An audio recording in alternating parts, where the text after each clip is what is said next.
This video is brought to you by HalloCasa. Our tool transforms independent local real estate agents to global real estate agents. Create your own profile for free and get contacted by international investors. Sign up with the link in the description. Hello and welcome everyone to our 158th session of HalloCasa. My name is Michael and today I'm talking to Dr. Mathew Kallumadil, a real estate tech innovator with a strong track record in transforming real estate organizations through technology. Mathew currently serves as the VP of Technology and Innovation at Stellar MLS, one of the largest multiple listing services in the US. Prior to this, he led digital transformation at the Realtors Association of Edmonton in Canada, where he developed and executed strategies to bring technical strength, innovation, and operational excellence to thousands of real estate professionals. From MLS innovation to technology governance, Mathew brings a deep understanding of how to future-proof real estate organizations through data-driven strategies and advanced technical and digital infrastructure. Mathew, welcome to the show. I'm pumped to have you calling in from Edmonton in Canada. Why don't you introduce yourself to our audience? Yes, thank you, Michael, for having me on your podcast. So as you mentioned, my name is Mathew. I serve Stellar MLS in the VP of Technology and Innovation role. And really short intro. I was born and raised in Austria. I lived there till kind of was 19 years old, and then went to the UK to study. Was fortunate to have been living there for a while and study, and then I went to Japan for a while, worked there for a while, and then came back to the UK and got married somewhere in between. And then my wife managed to get me to Canada. And then since then, I've been living here. And then about 4 years ago, I was fortunate to find a new role in the US, and that's where I am right now. Perfect. Tell us a little bit directly about maybe first and foremost about the structure and what an MLS is. I'm European. I know sort of what an MLS is, but we are not working with this protocol or with databases like that. And I also know from my exposure to Latin America that there's always the calling for a transnational MLS system in Latin America. And you guys are at the forefront there, streamlining the real estate process there, and also the collaboration between sellers agents and buyers agents and no duplicates and stuff. So give us maybe then an overview. Yeah, you kind of mentioned a little bit here, right? In the US and Canada, this is kind of the prevalent system of for the real estate transaction, especially residential. And all it really is it's at the core, it's a database where listing agents put their listings in, and where buyers agents representing buyers find listings. And so it's basically a matchmaking process that's just way more efficient, and there's a professional kind of behind the scenes helping that matchmaking process of finding buyers and matching sellers and buyers. That's really it's kind of the fundamental piece of it, or like the kind of the core operation in it. But really, the real kind of bigger picture on MLS is that there is an organization behind this piece of it, usually, or multiple organizations in the case of the US and Canada. And this organization, so in my case, Stellar MLS, we do a lot of things to make sure that this kind of system is very efficient, A, and B, also it's all about the data. So what I mean with that specifically is we make sure the data that comes in, again, you mentioned no duplicates as an example, but we go much deeper into that, as in like, is the information correct, and compare it with public information that we have, and there's manual checks involved in as well, and there's a whole system around penalties and fines if necessary, right? To make sure that the data is good. And I think people from the outside might wonder, like, that's really harsh to like have this like really stringent system in place, but what it really does at its core is support and enhance the profession, really. Because the data represents the profession. So if a real estate agent goes out and say, hey, I have this report here, the data is kind of representing you as a professional. And if you cannot trust this information, then it kind of, you become less trustworthy to your client, right? And so that's why we're kind of, not just we, but everyone pretty much in the MLS ecosystem here that we have in North America is working against these rules to make sure that the information is correct and accurate. And so we collect this information, buyer agents and sales agents can kind of collaborate on that, but we also distribute all of that information into all of the portals, kind of every possible endpoint you can think of. So this is very different from what you see anywhere else really in the world. Has been established for 100, 150 years, first manually, but now kind of more digitally, right?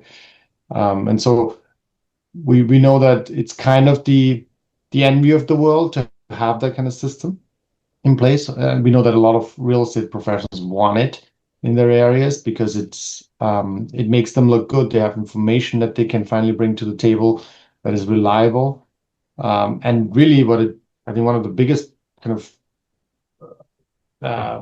advantages is and benefits is actually to the consumers.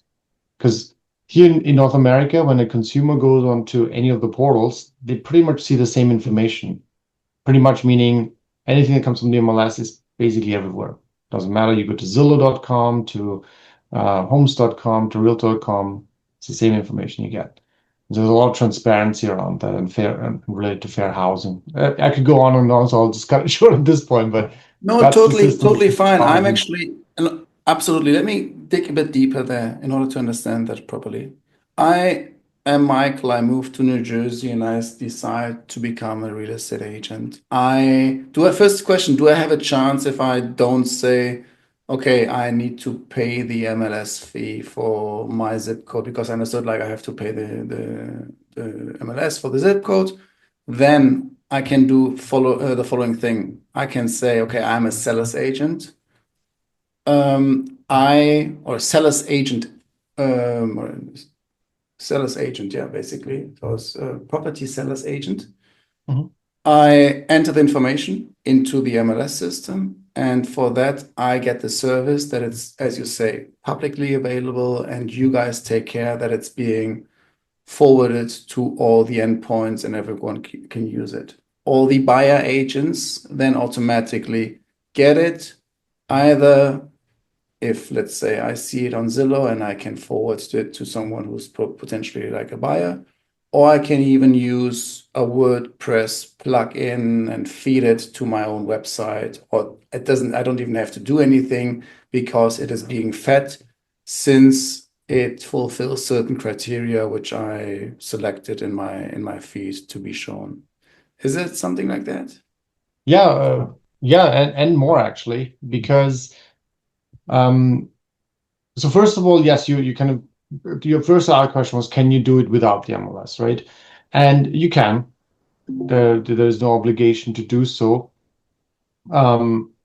Chances are that you want to though, because honestly, for the service that you generally get from an MLS organization or your local MLS there, is totally worth it, generally speaking. Because when I look at kind of European markets or so, just to post something on a major portal, it's very, very, very expensive. I mean, we're talking about a fraction of that is your cost for the year, maybe even. It depends on the business model, but generally speaking, it's not that expensive to get into all the portals out there, first of all. Secondly, yeah, I mean, the effect on the real estate transaction is it speeds up everything for you as an agent, certainly also for the brokerage as well, in terms of listing, but also on the buy side as well. You get to your point, you mentioned that all the buyers get informed, so you set up searches. Let's say you have, Michael, you have a listing, you put it in. Every buyer's agent that has set up a search for their clients and it matches your home, they will suddenly see a pop-up in their emails and like, hey, there's a new home in this place from Michael, and talk to you, the buyer's agent, to have that kind of conversation with Michael and maybe look in this house. And I think one benefit here that can really be the result of having even buyer's agencies so strongly represented in this country is that you as a listing agent, Michael, you don't have to even go do any of the showing or any of that stuff. Because there is, I mean, here's the thing, there's exclusive representation really is kind of a major key piece to it. That's also the majority of what's happening here in the US and Canada. And when a listing is exclusively represented, Michael, you just say like, here is a listing out there. You've done a lot of work already to get it to that point, of course, and you keep doing the marketing. But then it's the buyer's agents that earn their money, so to speak, to kind of show the homes. There's like automatic key boxes there, right? It's all automated. So they can just go in there and they say, okay, Matthew's coming in now with his client. It's already pre-booked in the calendar, scheduled. It opens the lockup, you get the key, you go in, there's some instructions around what to be careful about. There might be a dog somewhere there or like something to be watching out for. And you do the showing and go out, or I do the showing and go out. And then, Michael, you'll be informed when it starts and when it ends. And that's it. And they keep coming, and you can track how many showings there are on. Maybe you want to change your strategy because you don't get many showings at some point, right? So you see how that the whole engagement has suddenly flipped, right, a little bit. And we kind of in kind of when we go abroad to like other markets and we kind of talk about this, what we really say is that because one of the kind of concerns that's hanging around is as well is that a listing agent who is maybe used to getting both parts of the transaction in terms of their commission, they may have to kind of start, and I don't want to call it sharing commissions, but they kind of share the deal of it, right? And there's this fear of like, yeah, well, I could have made that whole amount of money. But really you're starting to speed up the process so much, you'll probably get more business if you're a professional that's doing this, I guess. And so now I think that what we say is like the pie is, you're not sharing your pie, the pie is much bigger than you think it is once you have buyer agency more represented and you have more people playing in this, right? And working And together. absolutely, and I guess like the seller agent can focus fully on getting new objects and feeding the inventory because he or she might be, much more delighted by doing that, or that's her jam or his jam. And the other person's like, listen, I have like this bunch of investors who are looking like to buy. So basically, everyone can focus on their expertise. I mean, totally. That's a really good point. And what we see also a lot here is what we call teams. I don't know how that is. Maybe it's described differently. It's kind of mini brokerages, but without any of the administrative piece. So there are kind of teams of very specialized people. So there's one person just doing administrative pieces around contract closure, for example. There's one person that just does showings, but all of the same brokerage, all of the same kind of brand. And we see a lot of those because they're kind of more efficient in what they do. And if you think about it, if you let's say as a buyer's agent, right? You're just one person. And if you have to do a lot of showings with different clients, you might run out of time.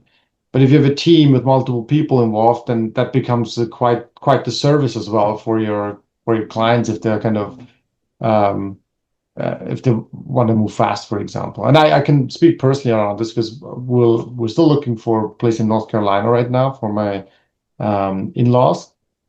And we're pretty savvy on how to find things. Well, we look everywhere and like, okay, we want this, this, and this tomorrow, right? We want to see this tomorrow. And it's not easy for a single agent to deliver that, right? So we see that kind of the team structure happening more and more around this. And do you always see then also that they are definitely like within one company, or do you also see an increasing element of loosely organizing agents? They're just all of them are solopreneurs or sole proprietaries and say like, listen, I'm an agent. Let's just work together. I'm not belonging to a company. In the US, that's not quite possible because as an agent, what you have to do is you have to belong to a brokerage. And so there's a broker above you, if you wish, that kind of manages the whole brokerage and your license is kind of is independent of the brokerage, but you have to be part of a brokerage to conduct business. You can become a broker yourself, and then you're on your own show. You can do whatever you want at that point. But until then, you have to be part of that same brokerage. And because you're competitors, you can't really be part of one brokerage and start working with another agent. I mean, you can. Sorry, I should correct. You can.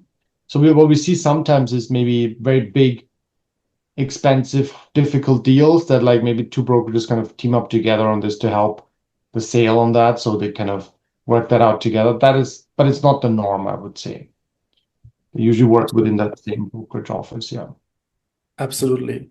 Tell us about your other services also a little bit. Give us an overview because you're part and associated with NAR, with the National Association of Realtors. Give us an overview there, also towards the international and global audience. Yes. So the NAR is the largest trade organization in the world, I want to say, with about 1.5 million members. And so most of the real estate agents also become NAR members. And there's certain benefits that come with that, right? I'm not going to go into details, but there's a lot of kind of benefits in terms of information, training. I mean, you name it, advocacy for sure. They work on all kinds of fronts. It's a big organization. And as a real estate agent, you don't have to become one to get those benefits. You can, and that depends from state to state. There's some legislation. Again, there is not. I probably shouldn't go into that. It's just not that interesting, probably. But long story short, you can opt out of it. Our organization, so Stellar MLS, we are wholly owned by 19 real estate associations. So there's 19 real estate associations that own us to operate the MLS for them. So we service them as well, their members, so to speak. And all of them are NAR members. The associations themselves are NAR members. So they have to, we all have to abide by certain rules and policies set by NAR. That's how kind of that structure works. If you're not fully owned by kind of NAR organizations, then you don't have to, and it becomes an optional thing. But we as Stellar MLS, we do at this point in time. NAR is also, as you mentioned, kind of active globally quite a bit. A lot of outreach out there. We don't directly work with them on the NAR global piece yet. We kind of cross paths more often than usual because we've set up the subsidiary that I mentioned around global initiatives. And that's where we kind of see some intersection between what NAR does and what we do. Not really in terms of what we offer or so, but more so around we kind of happen to be at the same events often and talk about how we can work together and help potentially these markets and what they want to achieve. Tell us a little bit about exactly this initiative, which you're talking about, the global opportunities section of the MLS. Yeah, and this is very unique and relatively new. This is very unique to Stellar MLS because we're the only ones that currently are doing this and pursuing this to this level. So we created a subsidiary 2 years ago. Mainly but the first intent was, hey, we have a lot of know-how around MLS. There's probably other entities, both in the US, North America in general, but also abroad that may want to avail those kind of, or like tap into that know-how. And what we're saying is that we're really good at operating it. Again, we serve around 85,000 customers. So there are real estate professionals, there's agents in there, there's appraisers in there, there's assistants in there, brokers, all kinds of things, all kinds of people in there. We serve them very efficiently, right? And so there's some know-how that we can probably pass on. Now, in that same year, there was an event in Paris. It was the first type of conference in that fashion, and it was called the International MLS Forum. And it was a small group there that just kind of set this up and said, hey, let's bring together different markets and understand what their needs are, and maybe we can help there. Not just we, but just generally, there's also real estate standards involved, right? So how to kind of structure the information in a standardized way so it can be exchanged easily. And that was a kind of a really big wake-up call for us and big success point, because after the event, we had so much demand for this kind of subsidiary. It's called Universal Consulting Opportunities, UCO in short. That we started putting money resources into this subsidiary more so than we almost anticipated originally. And so we created this team, and I'm part of that team, that basically helps these markets to set up an MLS if that's what they want, or if they already have some MLS-like structure and they're looking to grow it or strategize around it. We can really help anyone along their MLS journey, wherever they are in that journey, right? Whether it's the beginning or towards kind of at scaling, whatever that takes. So we can help with that. So that's what we kind of set up. We haven't done any kind of real sales outreach. We have because there's so much now. We're kind of trying to figure out how to kind of keep up with the demand, which is a good problem to have. But we wish we could be a bit more. We could help even more, frankly. Isn't it there the biggest challenge to start? Because I believe that you definitely need, it's a network effects business. So you need the coverage of an entire cluster or country, department, whatever. How's your strategy basically to get going? Because sometimes I thought you need the government involved, but which is actually not the case. So you just need the people who say listen, I only do business with the MLS, or let's do it via the MLS. Yeah, that's a very good question. And it a lot depends on the market, I would say. Let's adjust the government piece. There is ways to work with the governments. That's certainly an option. We've seen this successfully being executed. There's different strategies around how you get the number of people into your ecosystem. But when I say it depends on the markets, there's a couple factors here. One is coming back to kind of legislation, licensing. Do they have to be licensed? I give you an example. India has just kind of set up regulations around an agent needs to be licensed only for what they call a primary market, which means new builds. Okay, then only a licensed agent can sell this. But for resale, usually out reselling a home, you don't. It could be anybody, right? So that they're kind of still working through that piece. But that helps to get that kind of professional aspect into this conversation, because that's really key to ensure that somebody feels accountable to the rules that are going to be set on them. Hey, if you want to play with this MLS piece and get the benefits out of it, you need to work in a certain way, right? And if there's really kind of there's nothing to lose, if this is a nothing to lose kind of scenario with no licenses, no kind of hooks, then you get a lot of kind of bad actors in this ecosystem, which is a big problem, right? But you're right, it's about getting momentum, getting people into it. From kind of the examples we've now experienced, really we've seen everything. Not everything, but we've seen quite a few very interesting models out there. So, and they're really not like what we would regard as MLS in the United States, and that's perfectly fine because we came from a different origin here.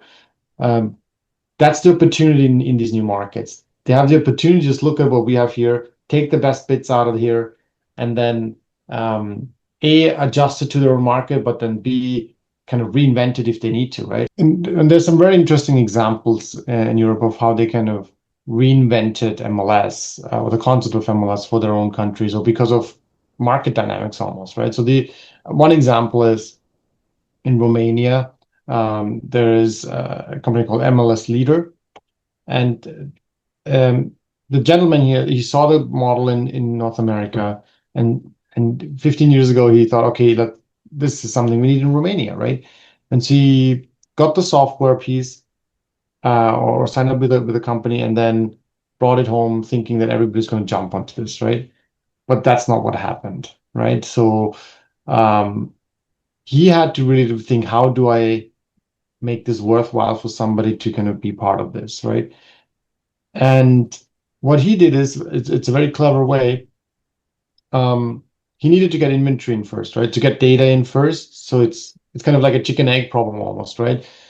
So what he did is he hired a few staff and or set up a call center that goes through portals and checks for sale by owners. And they have a protocol around kind of how they engage with that person. They ask kind of, okay, has the house sold already? Because the data usually is not up to date, right? You know how the portals are, they're not, the data is not very good usually, or often. And so they check on the data, first of all, then they check if that homeowner needs actually help. And then, so there's a lead generation aspect to it as well, for these agents that might be interested. So there's a dual piece to that. And over time now, he's built up a database that is probably predominantly made out of visible listings. And it's not ideal because you want more MLS kind of realtor listings in there, but the data is still good. It's still the most kind of accurate data that's out there for a real estate professional to do comparative market analysis or do some sort of research to kind of estimate pricing, to kind of engage with the clients, make immediate win for them. So that's super creative way to kind of address that part, for example. One part that I didn't mention before is what we find the biggest challenge really is not so much even to get it to that point. It's about the education piece. You mentioned kind of people know the concept of MLS of North America, but they don't know what it really takes and how much it kind of involves. And so for us, in kind of our subsidiaries' task is really to educate a lot and get them to like, hey, you know what? Yes, it is a piece of software. You can buy that yourself if you really want to. That's not a problem. But have you set up compliance process in place? Have you set up rules in place? Do you know how you're going to support the system? Do you know how you're going to train people on the system, right? How are you going to make sure that the data is really accurate and you follow up, and how are you going to integrate with all the portals? Like all these other questions that people might not think about before they pull the trigger and say, like, let's get a system where people can share information. That's really the learning curve for us, yeah, for them to help with. I see in Europe a lot of listings and platforms who have, as you say, they're inaccurate, they have outdated data, and also they're very, very expensive to list. So what I see also out of my perspective, obviously, as the owner of HalloCasa, see like always the same strong monopolies of one big platform in that local market, huge power in order to then also overcharge in a way. Where do you see the trend going towards those listing platforms? Also, maybe even thinking about AI agents and all the process of seeing like, we don't need the interface anymore. Maybe we can just like build our own AI agents. Also asking you, since you're a technologist, so I'm pretty sure you're at the forefront there. It's a good question. So the first question was around where do I see the trend of listing portals going?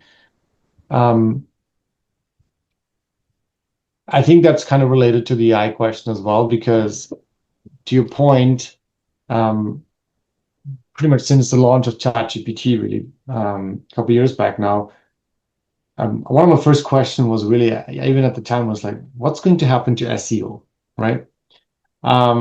Because I don't think the same kind of way of doing SEO applies anymore. You have to kind of shift that way of like being people who don't search anymore. There's no more searching or finding aspect of it. It's more like getting and receiving, right? And that's a big shift. And so how do you get your information that if you look at Google, like, right, you already have kind of the summary of AI. You don't need to click into the links anymore. The information is gathered and put there, and you get the information, off you go.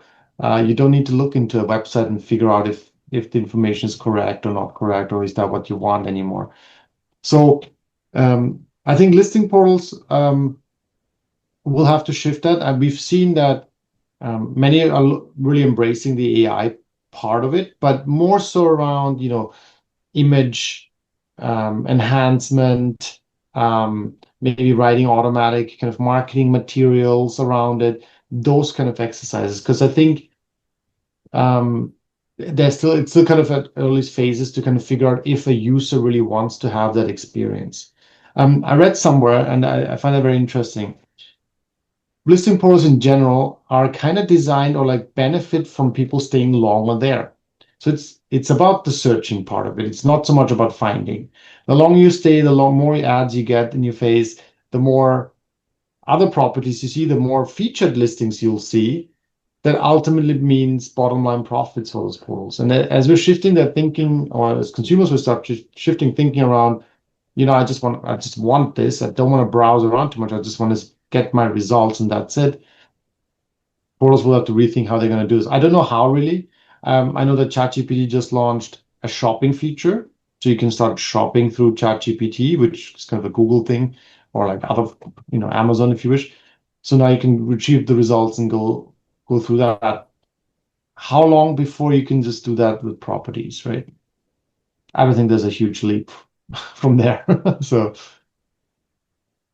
Absolutely. I totally agree. And I have a follow-up question there because the pressure basically comes from the portals also then to the agents. And I'm always wondering if you can't compete on the SEO anymore and like images or whatever. I have one of the, let's say, assumptions that personal branding of agents is getting more and more important because in the end, real estate transaction is something personal. Yes, you can buy it via Amazon on a click, but you know also that there are a lot of steps still involved, which just involve, in my opinion, a real estate agent. Not because I'm basically how do I say promoted the service of a real estate agent, but I just like because of the experience I've been having with talking to real estate agents, it's just like still very, very important to have the person in.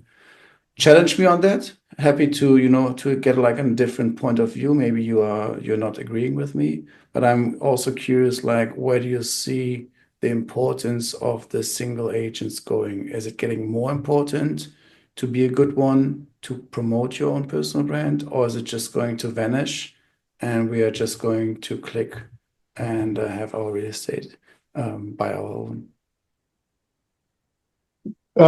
I think so. We've had and still have that situation here. So there are companies like OfferPad and Opendoor, and their business model is around you can just buy the house at a price, and they've kind of done a lot of analysis and around this, and then off you go. And you can also sell your house. Sorry, you can also sell your house like that, right? Where you don't have to. I mean, they still have an agent involved, but you don't have to really get a lot of engagement there. They set your price, and they'll get it ready for showings, and then here's your money and see you later. And it's then owned by the company. The actual company buys that property and then sells it again. That was a big scare at the time. It was called iBuyer at the time, and it still is called, I guess. That didn't really materialize. Zillow had that program. They kind of abandoned that 3 years ago. And it didn't happen because it's hard to scale, first of all, as a business. But then secondly, it's also that it serves a certain market. There's some people who want exactly that. I don't want to deal with any of this stuff. I want to just click and go. I know I'm making probably not as much as I could if I leave it in the market for a month or two, but that's fine. That's the money I'd rather lose than like deal with this, right? And that sliver, I think, will always be there. That low market piece will be there.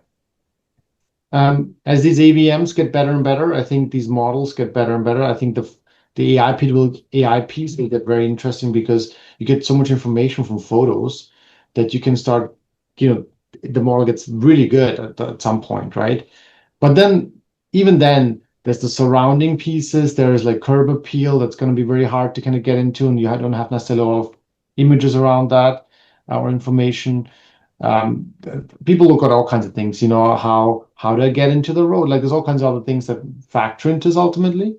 But generally speaking, there's going to be a subset. But because it's such a huge transaction for most people, right? I think having a doctor, a real estate doctor in place, is just so important. And it's great if they're AI empowered, right? And have really good tools to make them really like superheroes.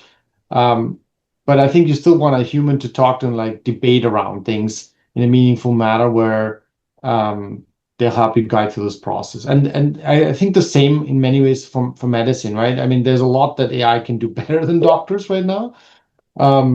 Like detecting breast cancer, for example, right? The technology is better than humans. But do you really want to just ask AI like, hey, do I need to do this treatment or not? No, you still want that human touch. I think it's the same for real estate. It's just too big of a thing. It's not like selling a car, even. Like car is a big thing, but yeah, it is what it is, right? It's different. It's just too big of a deal to not have somebody involved that you can talk to and have a human interface with. I think I agree with you on that, Mike. But again, there'll always be people that just want the convenience. There's that factor there, for sure. How big is the database of your MLS right now? Like overall, globally, fully? How many listings do you have right now currently around?